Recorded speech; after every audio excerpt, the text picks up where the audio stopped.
Assalomu alaykum azizlar.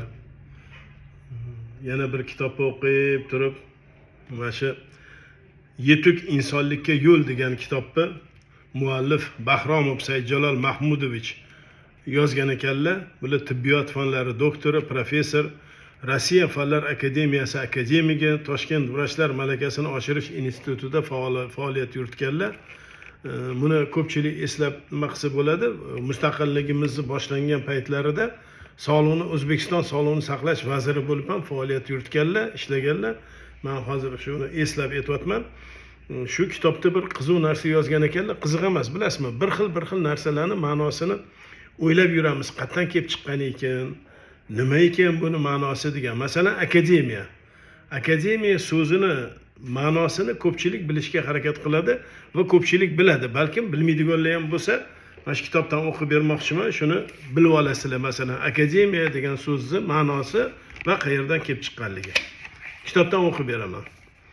Tarixda ilmga taalluqli bo'lgan ayrim qiziq va foydali voqealar tafsilotlari mavjud. Jumladan, bir kuni Afinaga yaqin joyda joylashgan afsonaviy obro'li shaxs o'z bog'i chekkasida ikki kishining o'zaro bahslashib turganiga ko'zi tushadi.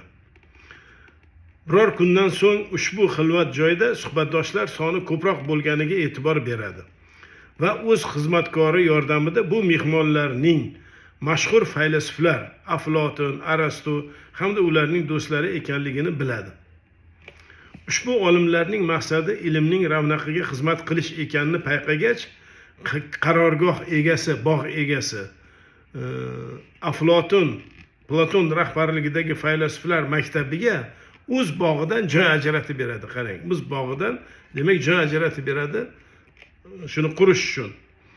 Bunday iltifot uchun olimlar o'z ilmiy maktabining qarorgoh egasi akadem, demak boyagi ism, bog' egasini oti akadem ismi bilan akademiya deb atashadi.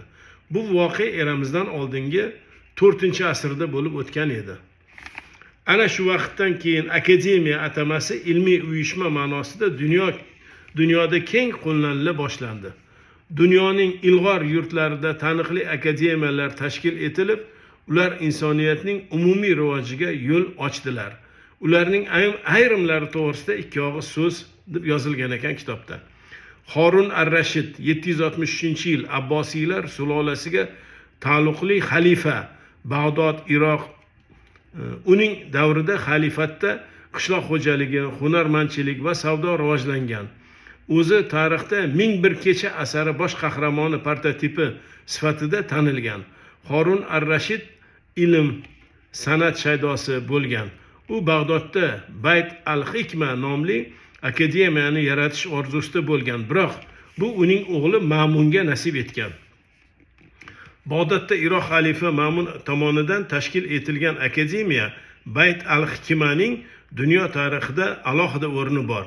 Ushbu ilm dargohi olimlari buyuk musulmon uyg'onishi, ya'ni Renessans tamal toshini qo'ygan. Ushbu erishilgan taraqqiyot Iroqning 500 yil davomida jahon madaniyati va ma'naviyati markazi mavqeida bo'lishini ta'minladi. Bu jarayonda O'rta Osiyolik, ya'ni bizning hamyurt ilm darg'alarining ishtiroki va ulkan hissalari ham bor.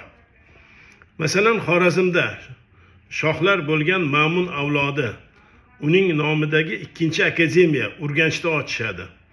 Bu ilm markazini buyuk alloma Abrayxon Beruniy boshqaradi. Tarixda yana O'rta Osiyoda Ulug'bek akademiyasi faoliyati to'g'risida xabarlar bor. Bu yerda mashhur olim Ulug'bekning bobosi Amir Temurning o'z tuzuklarida men sayyidlarni, ya'ni payg'ambar Muhammad alayhissalom va avlodlari va ulamolarni, ilm ahlini hurmat qildim deb yozgani bejiz emasligi va buni buni ul zotning ilmiga, olimlarga bo'lgan cheksiz mehri, samimiyatlari inkosi ekanligini qayd etish mumkin. Endi masalan shu ilm to'g'risida, bilim to'g'risida shu kitobda yozilgan ekan. Yusuf Xos Hojib hazratlari shunday degan ekanlar, eshiting. O'quv qayda bo'lsa ulug'lik bo'lar. Bilim qayda bo'lsa buyuklik bo'lar. xuddi shunday shu kitobda yana bir joyda yozilgan ekan, Xisrof Dehlaviy aytgan ekanlar. Kimniki javhari bo'lsa ilm fan, u har joyda aziz, ulug', muhtaram. Baraka topinglar, rahmat. Mana shuni sizlarga yetkazmoqchi edim. Sog' bo'linglar.